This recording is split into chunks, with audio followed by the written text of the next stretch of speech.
Somalidu qab iyo kibir marna qaadan mayse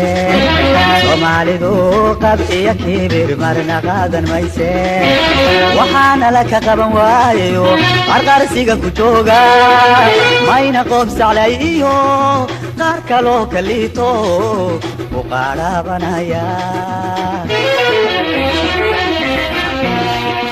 Somalidu qab iyo kibir marna qaadan mayse Somalidu qab iyo kibir warahmatullahi wabarakatuh baaweynta Soomaaliyeed meel kasta ay caalamka ka joogaan maanta waxaan leenahay maalin qaali ah weeye maanta hambaliyo ayaan leenahay baaweynta Soomaaliyeed meel kasta ay ka joogaan Muqdisho Morocco America meel kasta wherever ay ka joogaan caalamka maanta oo nasiib u yeelanay magaalada Oslo inaan ku helno halgamayadii ninkii ugu dambeeyay Cabduqaadir Cali Boolay Dr. Cabduqaadir Cali Boolay oo sharaxaad naga sii doono SYL qiimaha ay lahayd iyo waqtiga iyo waxay soo qabatay iyo waxtarka ay dadka Soomaaliyeed u soo kordhisay iyo maanta heerka la marayo marka insha Allah Cabduqaadir Cali Boolay Dr. ku soo dhawow Assalaamu alaykum warahmatullahi wabarakatuh salaan kadib waxaa maanta farxad weyn ah in dalkan Norway magaala madaxdiisii inaan uga qayb galo xafladii ummadda Soomaaliyeed oo ahayd 1 Luulyo ahayd 1960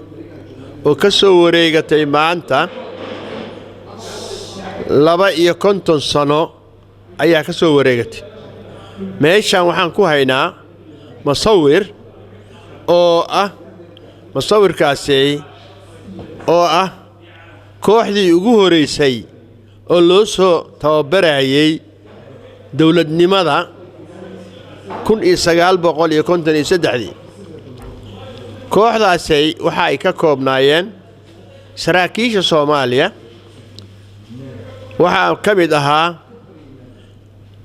Daawud Cabdulle Xirsi waxa ka mid ahaa Maxamed Siyaad Barre waxa ka mid ahaa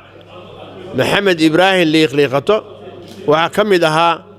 Xuseen Kulmiye Afrax waxa ka mid ahaa Maxamed Abshir Haamaan waxa ka mid ahaa Ceenaanshe Maxamed Ceenaanshe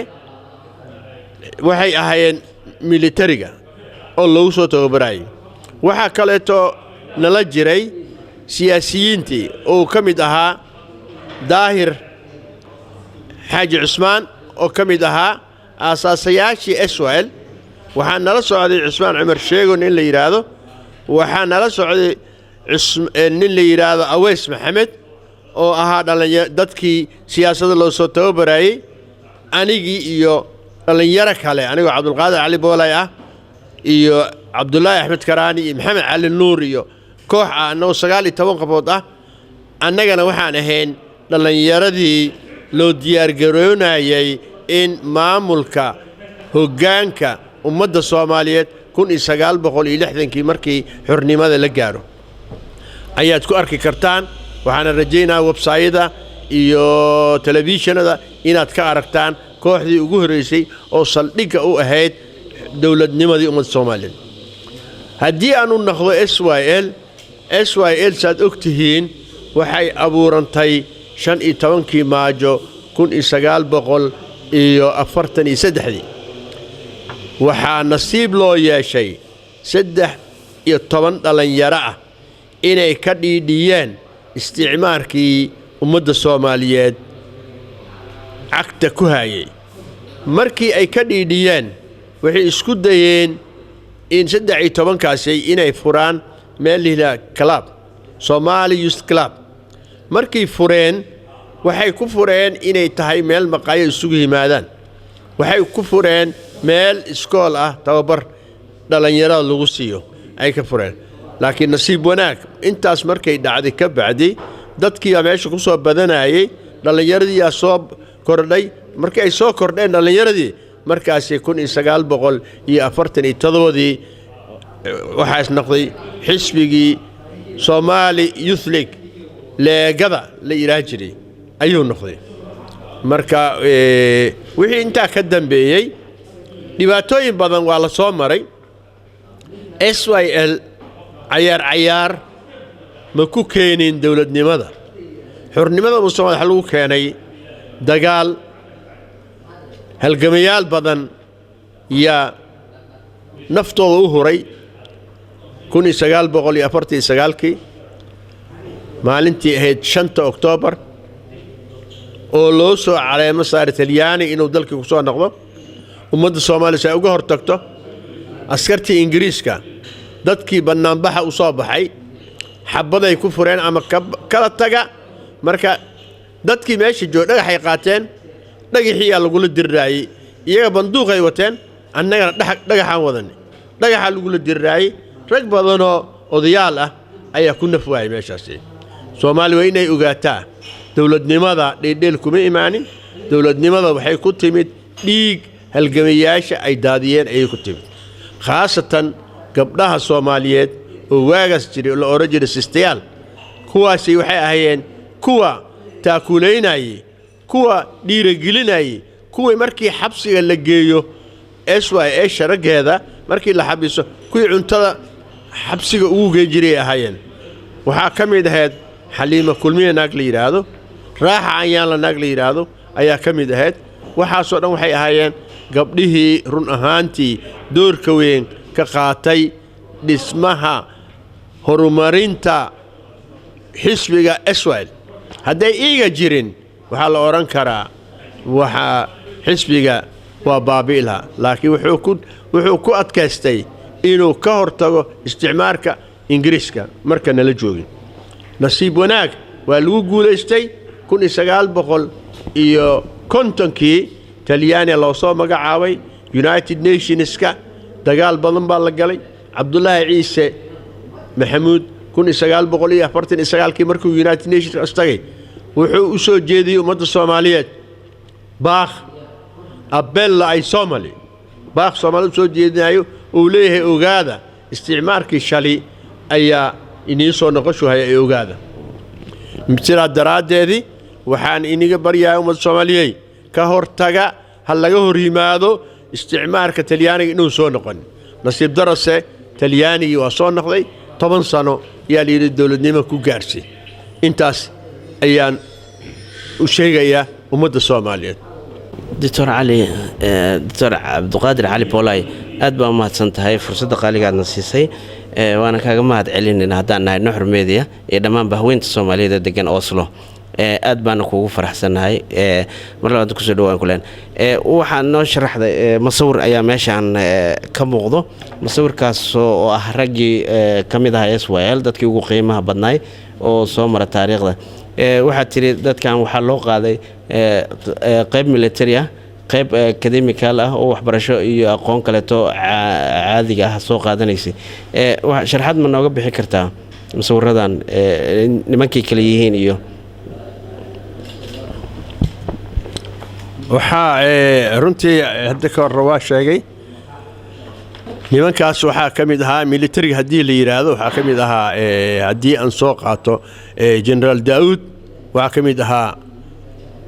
Jaal Maxamed Siyaad Barre waxa kamid ahaa liiqliiqato waxa kamid ahaa Xuseen Kulmiye waxa kamid ahaa Ceenaanshe waxa kamid ahaa Maxamed Abshir Hamaan marka wixii saas ay ahaayeen militariga wixii qoladii kaleete oo siyaasiyiinta loogu talagalay Daahir Xaaji Cusmaan Cabdirashiid iyo rag kaleete ay ahaayeen laakiin masawirka waxa ka muuqda Daahir Xaaji Cusmaan iyo ninka la yiraahdo Cusmaan Cumar Sheego iyo ninka la yiraahdo Awees Maxamed ka muuqda dhalinyaradeenina waxa ka muuqda aniga oo ah Cabdulqaadir Cali Boolaay Cabdullaahi Axmed Karaani waxa ka muuqda ninka la yiraahdo Maxamed Cali Nuur oo ah Dr. Maxamed Cali Nuur iyo nin food la yiraahdo iyo Maxamed Baafadal ka muuqda waxaasay waxay ahaayeen dhalinyaradii oo loo tababaray ragii dhalinyarada markii waa ka soo hareen siyaasiyiinta iyo politicianka nimankii politicianka ahay waxay soo aadeen xamar waxa loo dhiibay inay bedelaan dawladii Talyaaniga nimankii u shaqeynayay ama Talyaanigii maamulka ku dhex jiray ayaa ninba nin loo geeyay ragii militariga ahaana Talyaanigii askartiisa joogtay ayaa iyagana loo dhiibay adinkana meeshaas xagga dhinaca askarta ama booliiska ama militariga idinkana maamulkiisa lagu wareejiyey nimankii dhallinyarada ahay dhowr sano ka bacdi waa soo noqdeen waxaa jira maxamed cali nuur wuxuu noqday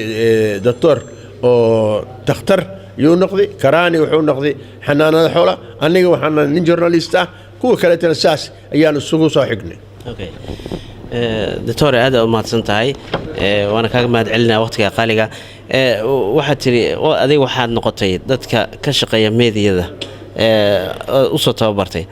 laakiin hadda maanta meediyada jirto iyo tii horeeto maxay ku kala duwan yihiin is leedahay midda kaleeto oo su-aashayda kaleeto waxay tahay maanta dhallinyarada soomaaliyeed iyo kuwii hore oo jireen odayga ka mid aheyd sideed warka isu gaarsii jirteen ood war ku kala qaadan jirteen qaabkee ayaad maaragtay isgaarsiinta u isticmaali jirteen runtii haddii taa mid aan kaa idhaahdo aniga horta runtii waxaan ahaa dhallinyaradii ugu horaysay oo meedyada la kowsaday 1956 Corriere della Soomaaliya ayaa jiri jiray Corriere della Soomaaliya wuxuu ahaa af Talyaani ku soo bixi jiray af Soomaali journal waaye Corriere della Soomaaliya journalka keliya oo taagnaa dalka u taagnaa wuxuu ahaa Corriere della Soomaaliya aniga waxaan ahaa Corriere della Soomaaliya waxa wax lagu qorayayna jaraa'idka waxay ahaayeen af Talyaani iyo waxaa jiray journaliyaal kale oo carabi ah Horn of Africa annahda journaliyaashaas dibadda laga keeni jiray iyo la soo daabacay baa xamar soo gali jireen marka dhibaatooyin baa lala kulmaayay laakiin maanta dhallinyarada maanta jirta ama suxufiyiinta maanta usoo hana qaaday nasiib weyn ay yeesheen maxaa yeelay wax lagu qoraayo waxa way af Soomaali way af Soomaaligii annaga af Soomaali ma jirin qoraal laakiin wuxuu ahaa afkii Soomaaliyan ku tarjumin jirnay Ingiriis ama Talyaani ama Carabi taa lafteedu waxay dhibaatooyin badan baan kala kulmi jirnay maxaa yeelay hal xaraf markaad inaad tarjumtid af Soomaali la maxaad sheegtay hadii lagu yiraahdo what you say lagu qoray ama cosa hai detto oo Talyaani lagu qoray markaas waa ka duwan tahay waxaan rajaynayaa dhallinyarada maanta joogto ama suxufiyiinta maanta joogaan inay ku dadaalaan af Soomaaliga naftiisa waxa loo baahan yahay maanta tababar fiican loo qaato waxa loo baahan yahay in la raadiyo ariyo cusub in la raadiyo loo baahan yahay la kobciyo loo baahan yahay waa inuu noqdaa af oo taajir ah maxaa yeelay sida Ingiriiska oo kale si Talyaani oo kale afafka kale waxay leeyihiin wax kobcin bay leeyihiin inaga waxaan rajaynaynaa dhalinyaro inay isku xilqaamaan say u kobciyaan afkoodii ayaan leeyahay waxaad haddaad ii taabatay inaad maaragtay haddana saxaafadda aad meelo badan waddanka Soomaaliya tagtay waxaan nooga taaban kartaa inta waddanka ay u ka kooban yahay gobol ahaan waqtigaas iyo inta gobol aad tagtay sida u kala gobolada maaragtay u kala ay kala hayeen ama dhaqaale ahaan iyo resource-ka ku jira nacfiga ku jira waddanka runtii markii hore Talyaani joog waxay ahayd 8 gobol baa jiray laakiin markii dambe wuxuu noqdeen gobolada 18 bay noqdeen 8 gobol waxa ku soo biiray goboladii waqooyi ku soo biiray waxay ahaayeen horta gobolada waa la og yahay waxa waaye waxa jiray gobolka Banaadir waxa waaye Shabeellada hoose iyo Shabeellada dhexe Shabeellada hoose waxa waaye dal barwaaqo waaye waxa maraya laba waxa maraya webi waa maraya marka barwaaqo waaye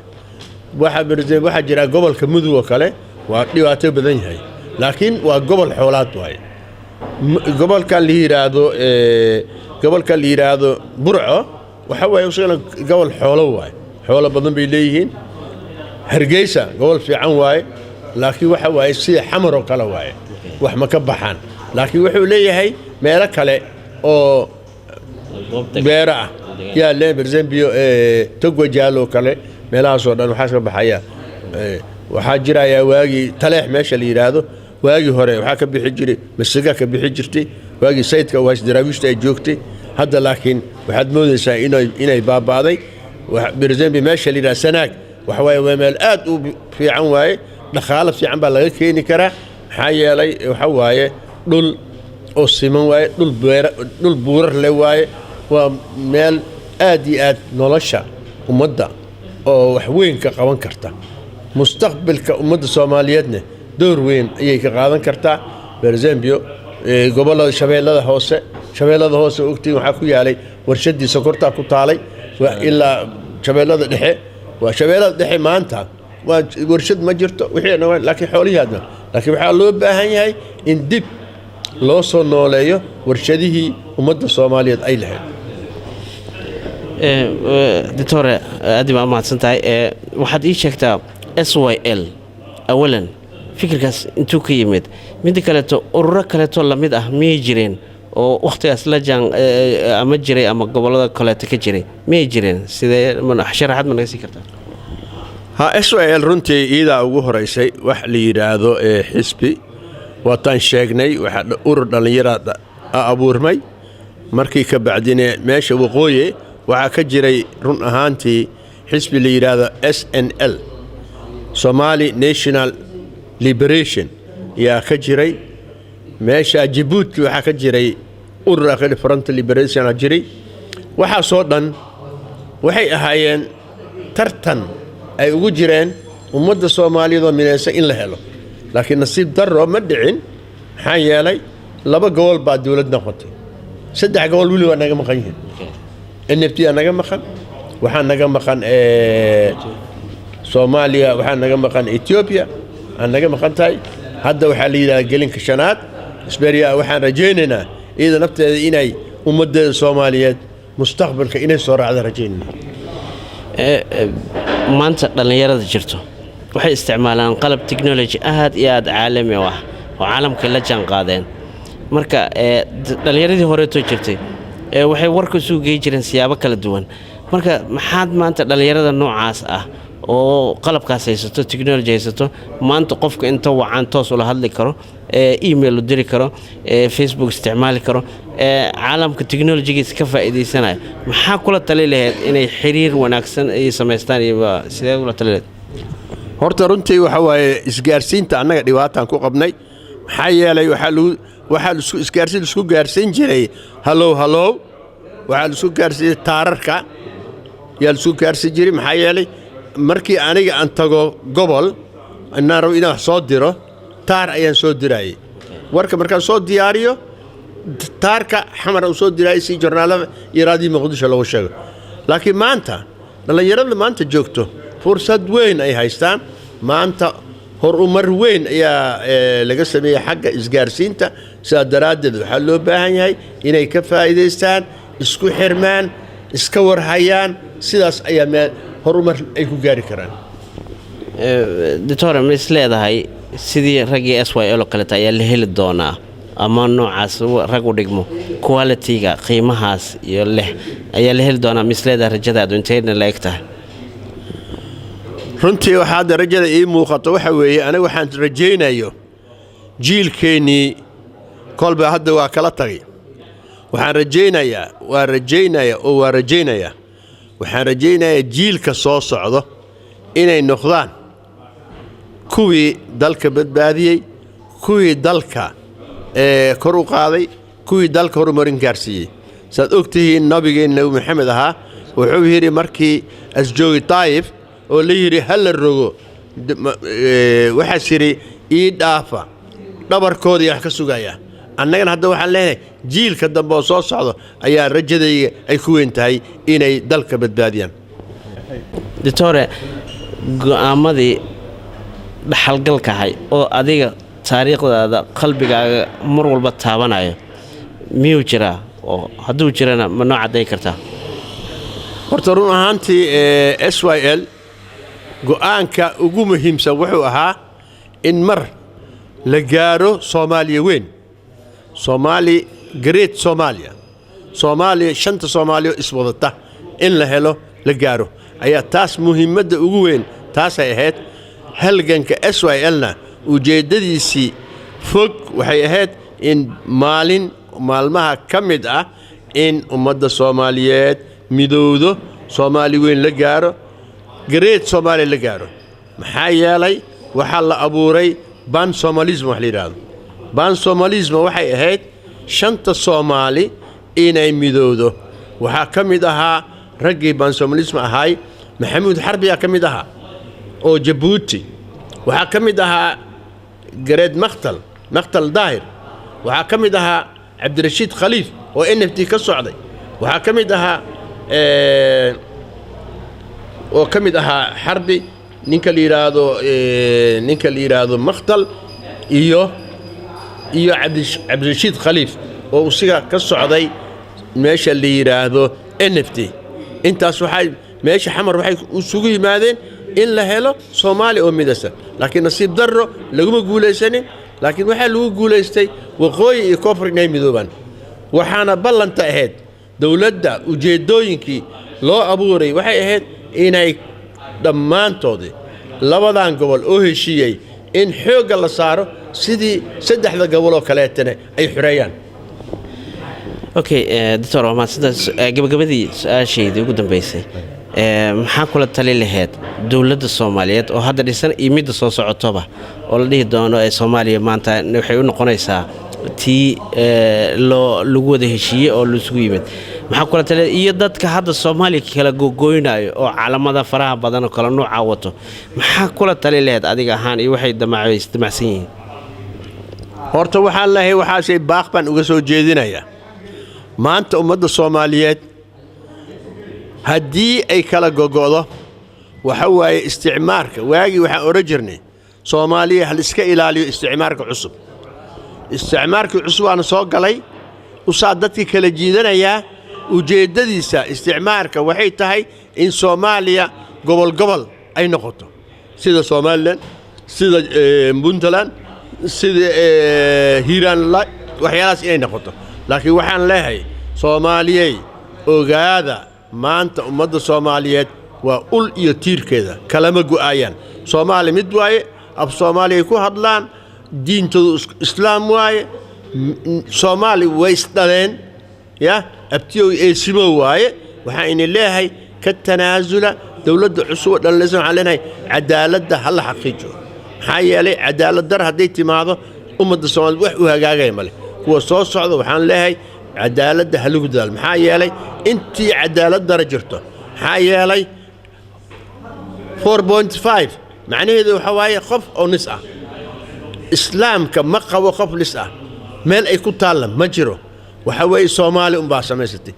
iiga ma samaysan isticmaar baa u sameeyey isticmaar baa wareeriyey waxaan leeyahay isticmaarka ni wareeriyey ka tanaasula ummadda soomaali mid waaye hal maahine nus ma jiro wax nus la yidhaahdo xaaraam waaye alxaqu yuclaa aan leehay walaa yucla caleyh xaqa kor ayuu mari doonaa ayaan leehay ha lagu dadaala xuquuqa aadamaha doctore aad iyo aad baa u mahadsantaha haddaan nahay nuxur media dhallinyaradeeda kulli aadaan kuugu mahad celinayna waana mahadsantaha kulena adinkana waa mahadsantii waxaan inagu boorinayaa inaad dadaashaan oo aad ku dadaashaan dadka ummadda soomaali dhallinyaro inaad ku beertaan wadaniyad wadaniya axyaa watani hal alkiisa inuu noqdo aan rajaynayo baarak allah fiikum waa mahadsantahay cimriga allah dheere caafimaadna allah ku siiyo aad baan kuugu mahad celinaynaa doctor cabdiqaadir cali boolaay oo ka mid ah ee raggii syl ninkii ugu dambeeyey asxaabtiisii ayuu maanta aad iyo aad u nooga sheekeeyey warbixin qaaliya ayuuna siiyey haddii aad u baahato websaytyada ayay ku wada jiraan noqollo ayuu qoray waa nin qoraay ah marka wasalaamu calaykum waraxmatullahi wabarakaatu kusoo dhowaan leenahay oslo hambalyo dhammaan bahweynta soomaaliyeed qarqarsiga ku jooga mayna qoob saclay iyo qaar kaloo kaliito